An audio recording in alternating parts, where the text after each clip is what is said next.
Kahapon nga po tayo ay naging saksi o marami sa atin ang naging saksi ng pagpapala ng ating Diyos sa ating iglesia sa pagdaragdag ng isang manggagawa para sa pangunguna dito sa ating iglesia.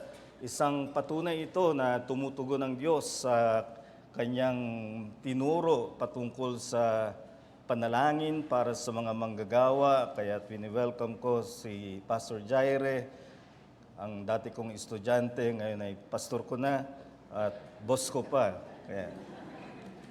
Pero nag-uumapaw ang aking kagalakan sapagkat dito nga ay nakikita natin ang katotohanan na patuloy tayong nananalangin at ang Diyos ay tumutugon sa kanyang pangako na magsugo ng manggagawa.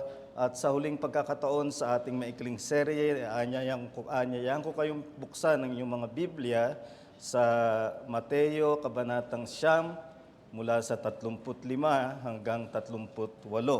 Matthew 9:35 to 38. Mateo 9, simula sa 35, nilibot ni Jesus ang lahat ng mga lunsod at mga nayon na nagtuturo sa mga sinagoga nila at ipinangangaral ang magandang balita ng kaharian at pinapagaling ang bawat sakit at bawat karamdaman. Nang makita niya ang napakaraming tao, nahabag siya sa kanila sapagkat sila ay nangangamba at nanlulupaypay na gaya ng mga tupa na walang pastol. Kaya't sinabi niya sa kanyang mga alagad, tunay na napakarami ng aanihin, ngunit kakaunti ang manggagawa. Idalangin ninyo sa Panginoon ang anihin na magpadala ng mga manggagawa sa kanyang aanihin. Yan po ang salita ng Diyos. Ang malaking tema ni Mateo, palagi kong sinasabi, ay ang tema ng kaharian ng Diyos. At pag sinabing kaharian ng Diyos, ang malimit na naiisip ng marami ay kalangitan.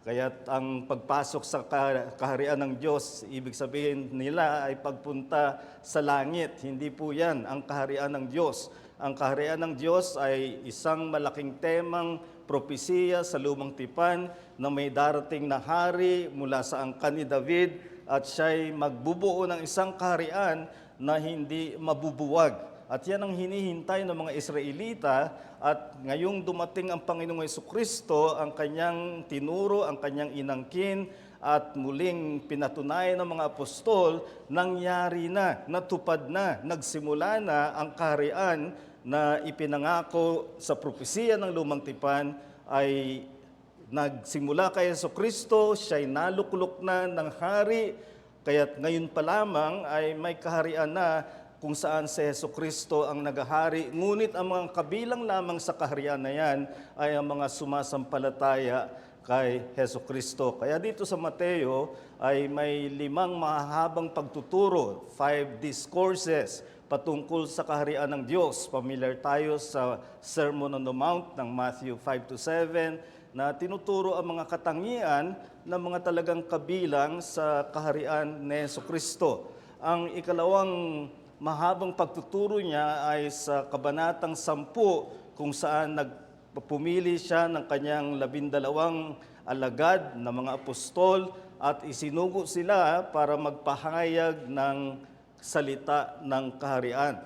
Ang teksto natin ay immediately before chapter 10, kaya't inihahanda ni Mateo ang kanyang mga bumabasa ng tamang kaisipan patungkol sa kaharian na nagpapahayag ng salita ng Diyos. At nagsimula ito sa pagtingin ni Mateo sa naging gawain ni Jesus sa Galilea, kung saan nagpunta siya sa lahat ng mga lugar, mga nayon na nangangaral, at nang makita niya ang mga madla, ang nasabi niya ay kagaya sila ng mga tupa na walang pastol. Yang larawan na yan ay nagpapakita ng kawawa o miserableng kalagayan ng isang makasalanan. Kung paano ang isang tupa na walang pastol ay siya'y sisilain lamang, wala siyang magagawa. It has no defense mechanism, kaya siya'y madaling silain. Ang tanging depensa ng isang tupa ay meron siyang pastol. Yan ang kalagayan ng makasalanan na sinasabi ni Jesus na nakikita niya sa madla. At gusto kong sabihin na ganun pa rin ang kalagayan ng isang makasalanan.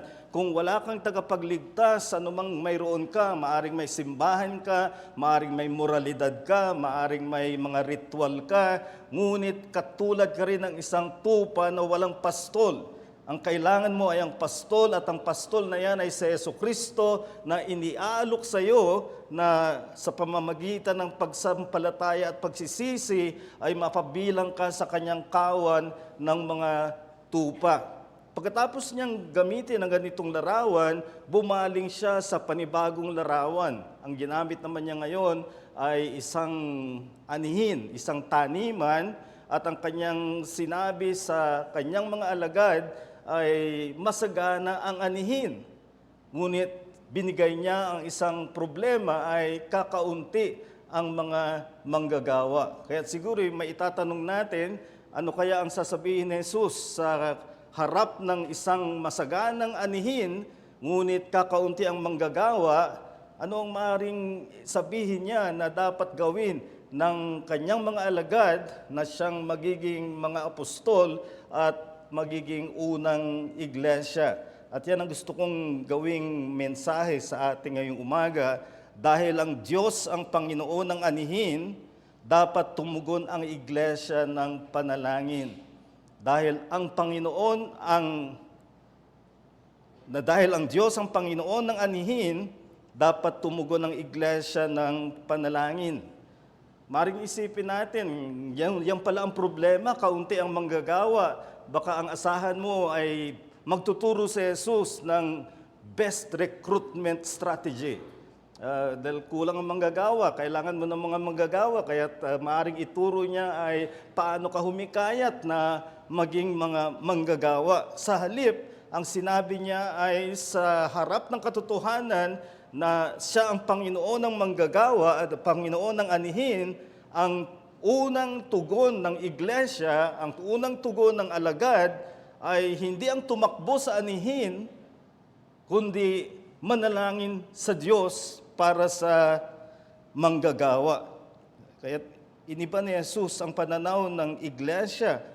Pinakita niya, unahin mong isipin sino ang Panginoon ng anihin, at dapat na ang tugon ng iglesia ay manalangin dahil may Panginoon ng anihin. Kaya dalawang katotohanan ang gusto kong idugtong dito. Una, namamahala ang Panginoon sa kanyang anihin.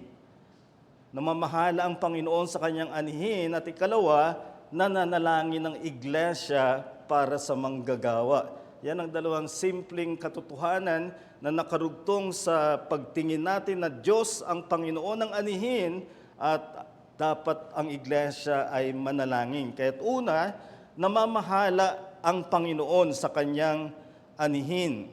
Maraming mga batas patungkol sa pag-ani sa lumang tipan na nagpapaalala sa mga Israelita na si Yahweh ang nagbibigay sa kanila ng kanilang aanihin. Kaya't hindi ito isang bagong katotohanan. Ito ay inilipat ngayon ni Jesus, hindi na sa anihin ng literal na bukirin, kundi sa anihin ng gawain ng Ebanghelyo, sa gawain ng pagpapahayag ng kanyang kaharian. Ang sinasabi niya, ang Diyos ang may pamamahala sa mangyayari sa kanyang anihin at siya ang nagsusugo ng manggagawa. Kung hindi ka nananalig na soberano ang Diyos sa kanyang anihin, madali kang magpasya ng sarili mong kaparaanan. At yun ang isang binasa sa scripture reading natin kanina sa Lumang Tipan. Ang inyong paraan ay hindi ang aking paraan. Pero kung ipilit mo na masagana ang anihin at nasa aking mahusay na paraan para maani ang masagana, ay gagamit ka ng sarili mong mga kaparaanan at yan ang makikita nating lumalaganap ng mga limit sa maraming mga iglesia. Nag-imbento sila ng mga kaparaanan para madaling makaani ng masagana. Kalat na kalat ang paraan ng decisionism na pinadali ang pagtugon sa mensahe at para madali ang pagtugon, umusal ka lang ng panalangin, ng pagtanggap, ay ligtas ka na. Pero para mapadali yan, kailangan din nilang pagaangin ang mensahe. Tanggalin mo yung tungkol sa pagsisisi sa kasalanan.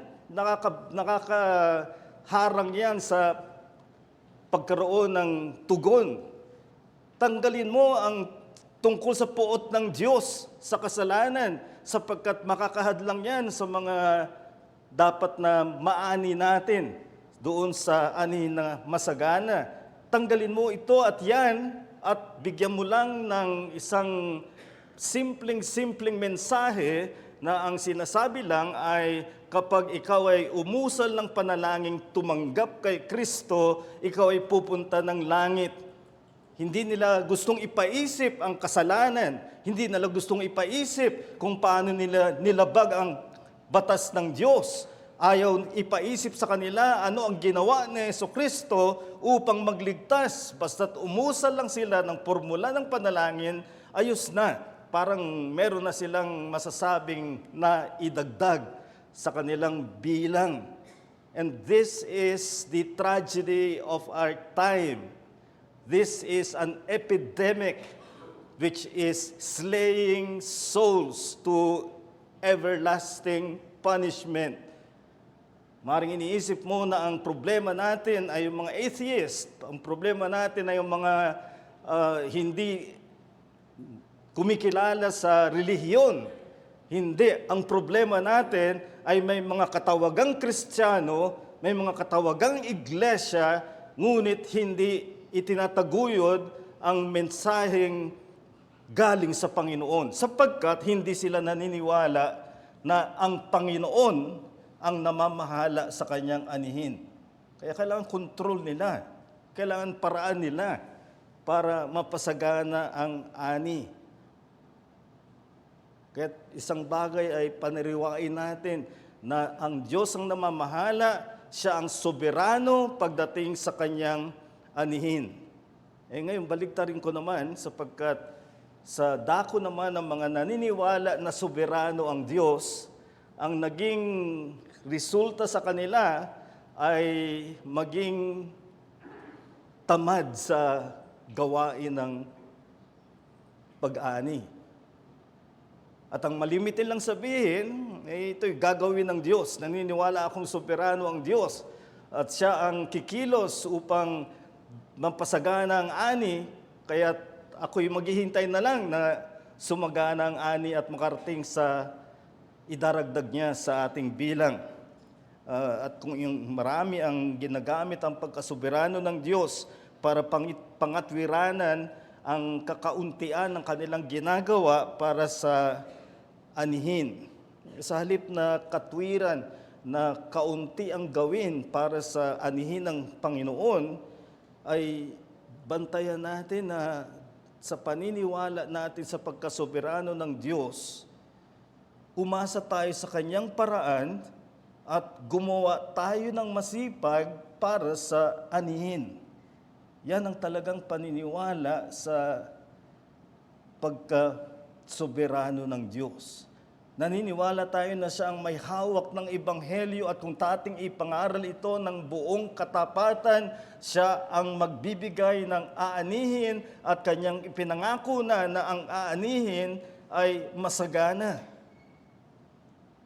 Kaya sa sino mang narito na maaring katulad ka ng tupang walang pastol, huwag mong asahan sa pulpitong ito na sabihing napakadaling umusal ng panalangin at ikaw ay magkakaroon na ng isang tagapagligtas. Ang sinasabi ng salita ng Diyos, tingnan mo siya na napako sa krus, hindi dahil sa gusto niyang magpakita ng palabas na kaawaan siya o iiyakan siya, o kaya ay palabas na gagayahin ng mga deboto. Nandun siya sa krus sapagkat tinatanggap niya ang hatol ng Diyos na dapat ay para sa makasalanan. At ito ang sinasabi ng mensahe na dapat mong tugunan ng pananampalataya. Kahit hindi ka makatutugon ng walang pagsisisi ng kasalanan, walang pagsuko ng iyong sarili kay Jesucristo bilang Panginoon. At yan ang paanyaya ko sa iyo ngayon na gawin. Lumapit ka kay Jesucristo. Siya'y Panginoon, siya'y tagapagligtas. At para sa iglesia, paalala ito na huwag mong pag-aangin ang mensahe, huwag nating gawing formula ang tugon sa mensahe para lang tayo ay makarami. Gawin natin ang paraan ng Diyos. At ang paraan niya ang talagang magpapasagana. Gaya ng alam ng marami sa inyo, matagal akong naglingkod bilang pastor sa Grace Baptist Church ng Los Baños. Maraming mga membro doon ay kaugnay sa UPLB, University of the Philippines at Los Baños. Alam niyo, ang UPLB ay dating kinikilalang premier university in Asia pagdating sa agriculture. Hindi na ngayon, nalampasan na siya ng ibang mga universities, pero noon ay siya ang pinakatanyag. At ito ay dalubhasa pa rin. At isang ginagawa ng UPLB, dahil nalalaman ko ito sa maraming membro namin, ay meron silang mga outreaches sa mga agricultural communities para turuan sila ng mga mas tamang paraan na scientific na lalong magpapasagana sa kanilang anihin. Pero sinasabi rin nila, isang problema, maraming magsasaka ang nasadlak na sa tradisyon, ay kahit na ipakita yung scientific way para more abundant harvest, ay doon pa rin sila sa gusto nilang paraan, kinagis na nilang paraan. Sa anihin ng gawain ng kaharian ng Diyos, ganito rin ang nangyayari. Sa halip na tanggapin ang paraan na ibinigay ng tagapamahala ng pag-ani, gumawa sila ng sarili nilang paraan para padaliin at sa kanilang palagay, paramihin ang kanilang anihin. Ang hamon ko sa inyo ay iwaksi natin na pangunahan ang pamamahala ng Diyos sa anihin ng Kanyang salita. Huwag mong ipilit ang iyong sariling paraan. Huwag mong pangunahan ang namamahala sa kanyang anihin. Paano natin napapangunahan? Dalawang bagay. Una, kapag tayo naging mayabang sa ating natatamo na masaganang ani, walang puwang yan kung may paniniwala ka na ang pamamahala ng Diyos ang nagpasagana ng anihin, hindi sarili mong galing. Nang ako'y batang Kristiyano pa, miyembro ako ng isang iglesia at kami mga batang preachers ay nagpapagalingan. Ilan yung bunga ko sa Bible study ko kanina? Ibig sabihin, ilan yung napatanggap ko sa pamamagitan ng formula prayer. So pagalingan kung kaninong bunga. At ito'y baligtad na diwa kung ihahambing mo sa sinabi ni Pablo sa unang Korinto 3:6, ako ang nagtanim, si Apollo ang nagdilig, ngunit ang Diyos ang nagpalago. Sa makatuwid, walang halaga ang nagtanim at ang nagdilig, kundi ang kapangyarihan at karangalan ay para sa Diyos. Madaling magyabang dahil sa masaganang resulta. Alam niyo, nangyari ito sa katapat na kabanata ng Matthew 10 ay ang Luke 10. At sa Lucas 10, sa bandang huli ng kanilang pagpapahayag, this time 70%, not just the 12 disciples, sa bandang huli ay nagyayabang na sila. Luke 10:17, sabi nila, kahit ang mga demonyo ay nadadaig namin. At sinagot sila ni Jesus, Luke 10:20, magalak kayo na ang mga pangalan ninyo ay nakasulat sa langit. Ang ibig sabihin niyan ay hindi lang kayo ang nakapagpamunga, kayo man ay bunga ng biyaya ng Diyos. Pag nalimutan mo na ikaw ay iniligtas ng Diyos at ngayon ay kinakasangkapan para sa kaligtasan ng iba, ay magiging mayabang ka na walang puwang sa isang naniniwala sa pamamahala ng Diyos. Kapag ang gawain ay pinalalago, tama na magalak, ngunit bantayan natin ang kayabangan sapagkat yan ay nakakabulag pero may kabaligtaran ng yabang. At yan naman ay ang pangingimi, yung nag-aalinlangan sa bisa ng Ebanghelyo. Kaya nasasapatan na sila sa maliit na gawain na walang bunga, na sa kanilang palagay ay tanggap ko ang pagkasoberano ng Diyos. At inaakala nilang ang ibig sabihin ay kung anong nandyan, yun na yun. Pero naniniwala ka pa ba sa kapangyarihan ng Ebanghelyo ng Diyos? Mayroon ka ba ng tinawag ko sa huling mensahe na hapdi para sa kaharian ng Diyos? Kung mayroon ka nun, hindi ka magkakasya na sa isang uri ng gawain na hindi namumunga. Sapagkat naniniwala ka sa pamamahala ng Diyos.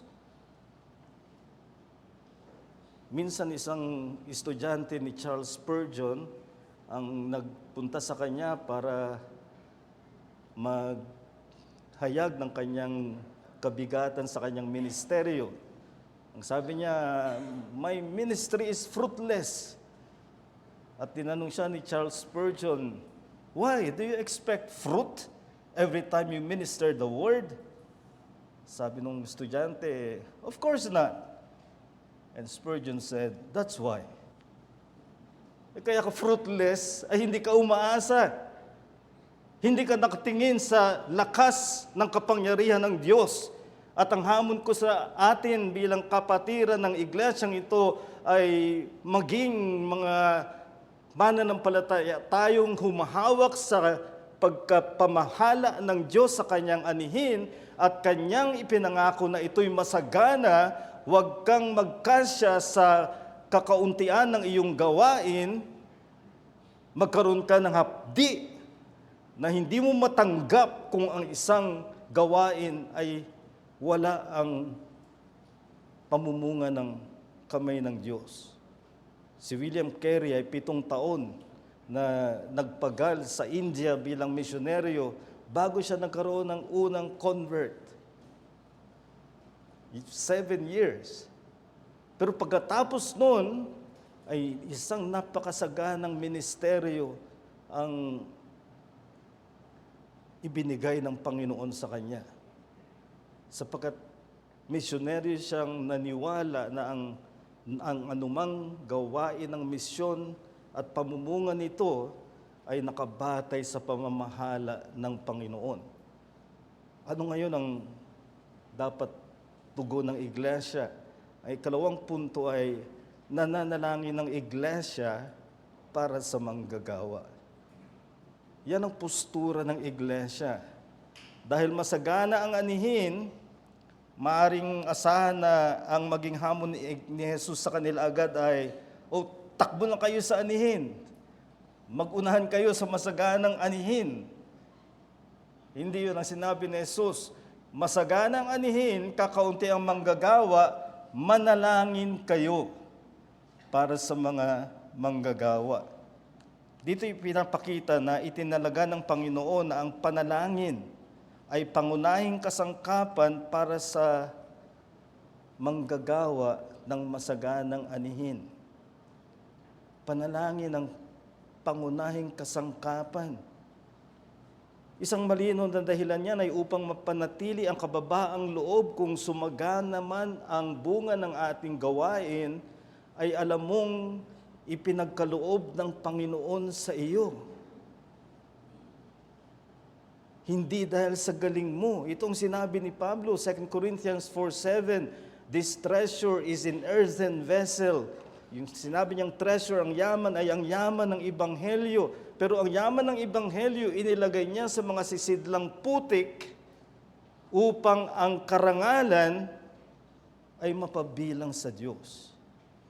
Kaya't yan ang dahilan na pinaumpisahan sa panalangin.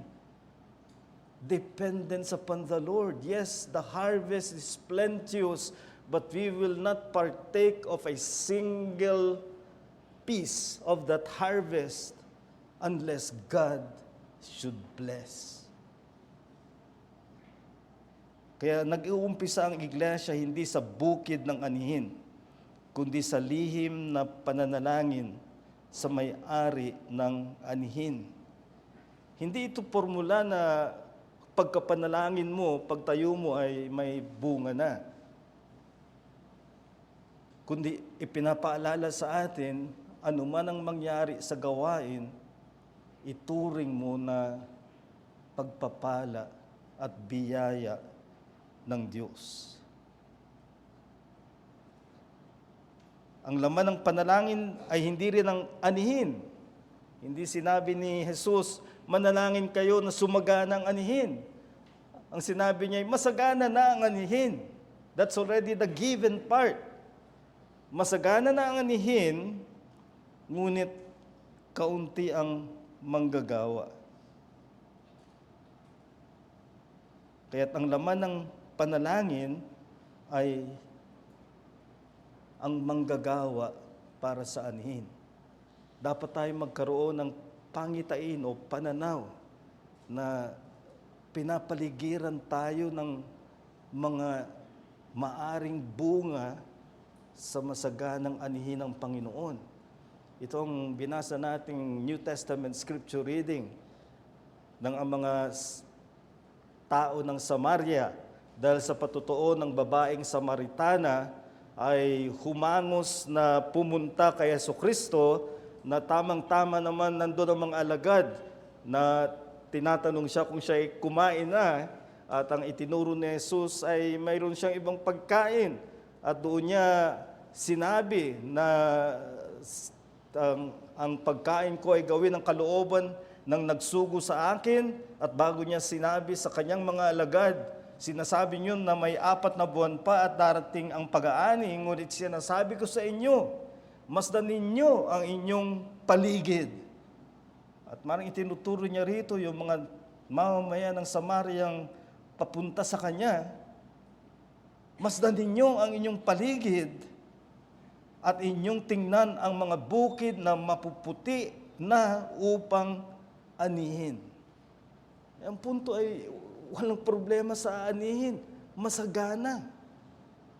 Ang problema ay kakulangan ng mga manggagawa. Sino ang manggagawa? Sinabi ko na nung nakaraang linggo, maaari natin itong palawigin at sabihin na lahat ng mga mananampalataya ay manggagawa at may katotohanan yan. Meron kang dapat gawin para sa pagsulong ng kaharian. At maaaring yan ay nasa paligid mo lang at hindi mo nakikita na pagkakataon na iyong gawin. Sinabi ni Pablo sa mga taga-Korinto, 2 Corinthians 1:24, ang tawag niya sa kanila ay mga kamanggagawa namin. Kaya may katotohanan na ang isang mananampalataya ay manggagawa. At maaaring may tinatawag na simpleng gawain para sa iyo para isulong ang kaharian ng Panginoon. Ngunit maaaring masyado kang okupado sa mga bagay na pangsariling kabuhayan, mga bagay na pangsariling interes at hindi mo nakikita yung mga pagkakataong nasa paligid mo upang maisulong ang kaharian ng Diyos. At ang hamon ko sa iyo ay iyong mas buksan ang iyong mata na makitang may nakapaligid sa iyong pagkakataon na kasangkapanin ng Panginoon. Ngunit gaya rin ang ipinakita ko nung nakaraan, sa ating teksto, ang tinutukoy ng mga manggagawa ay ang tatawagin sa pangunguna sa gawain ng iglesia. Kaya right after our text ay ang pagpili sa mga apostol at silang naging binhi ng iglesia. Kaya't ang manggagawang mas tinutukoy dito na sinabing kayo'y manalangin upang magsugo ang Diyos ng mga manggagawa ay mga manggagawa na ibibigay ang kanilang sarili para sa pagsulong ng kaharian ng Diyos. Nakita natin ang isang kasagutan dito kahapon sa pagdagdag ng manggagawa, pero ang kailangan ay iglesyang nasa postura ng panalangin. Maraming mga iglesia ang maraming activities at ang panalangin nila ay token lamang. Parang masabi lang na may panalangin, ngunit walang sidhi na panalangin. May sinabi ang isang favorite author ko, si Michael Horton, sa isa niyang isinulat tungkol sa gospel-driven people, ay malimit daw nating marinig, don't just sit there, do something. Pero sinabi niya para sa iglesia, ay baligtarin natin, don't just do something, pray. Una ang panalangin. Kaya't ang hamon ko sa inyo, maging mapanalinginin tayong iglesia para sa manggagawa sa anihin. At ito'y para sa pagsulong ng kaharian ni Jesucristo. Hindi tinuro ni Jesus na ang masaganang anihin ay basta lang lalapit sa mga alagad. Kailangan ng mga manggagawa. Kaya't ang ipinapanalangin ay magsugo ng mga manggagawa sa kanyang anihin at may naghihintay na masagana. At kapag tayo'y nanalangin para sa manggagawa, ang sinabi ritong ipanalangin ay magsugo ng mga manggagawa. Alam niyo yung sinabing magsugo, ito rin ang salita na ginamit sa mga nakalipas na himala ni Jesus dito sa Mateo siyam, na nagtaboy ng mga demonyo sa mga inaalihan. Ang punto lang nito ay ang pagsusugo ay may puwersa, hindi mapipigilan. Yan ang uri ng manggagawa na kailangan natin. Mga manggagawa na hindi lang sa dahil wala na silang magawang iba, kaya nandun sila sa ministeryo. Parang gaya ng mga minsan naririnig ko mga Kristiyanong magulang, palpak ka sa university, magpastor ka na lang. Hindi ganoon, kundi ang katulad nito ay ang sinabi ni Pablo, 1 Corinthians 9:16, woe is me if I do not preach the gospel.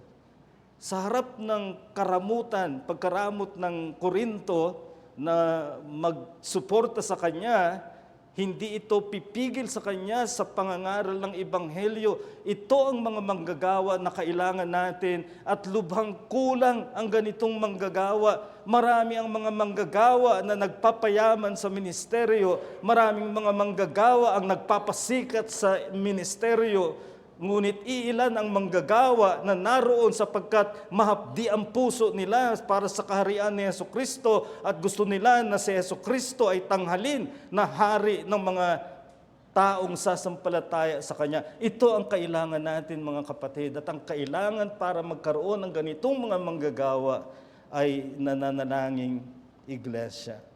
Kaya kasama ka pa ba sa panalangin? Sa pang-isahan na ipapanalangin mo ba ang mga usaping pangkaharian ni Kristo? Sa pang-iglesia, pasanin mo ang manggagawa sa panalangin. Nasaan ka sa panahon na nananalangin ang iglesia? At sa iyong panalangin, malaki ba ang puwang ng kaharian?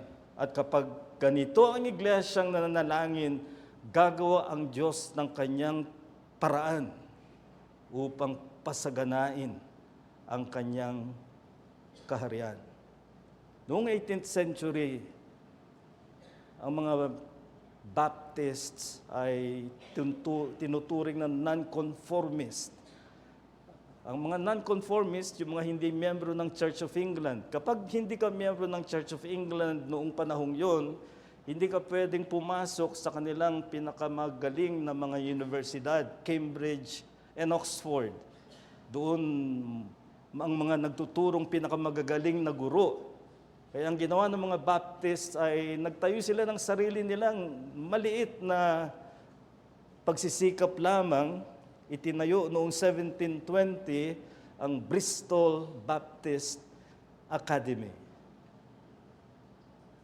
At sa loob ng mahigit 100 taon, ito ang pinanggalingan ng mga Baptist preachers and pastors na naging napakamabunga noong 18th century.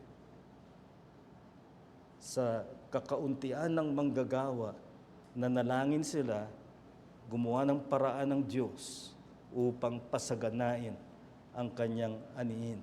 Kaya mga kapatid, pagtambalin natin ang dalawang ito. masagana ang anihin sapagkat namamahala ang Panginoon. Ngunit hinahanap niya ang isang iglesyang nakaasa sa Kanya at nananalangin. Ang Panginoon ang bahala sa Kanyang anihin. Tayo ay pinapanalangin para sa manggagawa. At bilang personal na aplikasyon, pinapanalangin ang tinawag ni Jesus ang Kanyang mga alagad na manalangin at ang kasunod, silang isinugo. Be prepared to be the answer to your prayer. If you're praying for the expansion of the kingdom and the bountiful harvest, baka ikaw ang tinatawag para may gawin para sa masaganang anihin ng Panginoon. Tayo manalangin. Dakila naming Diyos, sa aming mahabaging Ama, nagpapasalamat kami na sa itinuro ni Jesus sa Kanyang mga alagad, mayroon kaming matitindigan na prinsipyo na nagpapatuloy pa rin ngayon, na ang anihin ay masagana sapagkat Ikaw ang Panginoon ng anihin. Huwag nawa naming ipilit ang sarili naming paraan kung kami naniniwala na soberano Ka, na namamahala sa iyong anihin. Hindi namin kailangang baguhin ang mensahe, hindi namin kailangang pag-aangin, tanggalin ang mga mahalagang sangkap nito at gawing ang pagtugon ay napakadali at nagiging dahilan upang marami ang mabigyan ng katiyakan na sila'y ligtas at patungo sa langit samantalang wala silang tunay na pagsisisi at pananampalataya kay Hesukristo. Ang tanging gusto nila ay mapunta sa langit nang walang pagsisisi ng kasalanan. Huwag nawang mangyari ito sa iglesyang ito na baguhin ang mensahe sa kagustuhan naming sumagana ang aming anihin. Pinasagana mo na ang anihin. Ang kailangan ay isang mapanalanginin na iglesia at ang postura ng panalangin ang magtatanggal sa aming kayabangan kapag kami ay pinapasagana at sa pamamagitan din ng panalangin ay doon magkakaroon ng tunay na pagkahapdi para sa pagsulong ng iyong kaharian. Ilagay mo ito sa aming mga puso. Ilagay mo sa aming iglesia at gawin mo kaming iglesyang nananalangin at naway bigyan mo kami ng mga manggagawa at sa marami pang dako, mga manggagawa na hindi para sa kasikatan, hindi para sa kayamanan, hindi para sa pangsariling interes, kundi mga manggagawang may hapdi para sa pagsulong ng kaharian ni Jesucristo. Tugunan mo kami at maging ang mga naritong mabibilang sa mga tupang walang pastol. Gawin mong ito ang araw na sila ay magkapastol na tagapagligtas kay Jesucristo. Hangad namin ang iyong ikararangal at ang ikasusulong ng iyong kaharian. Panalangin namin ang lahat ng ito sa pangalan ng Panginoong Jesucristo. Amen.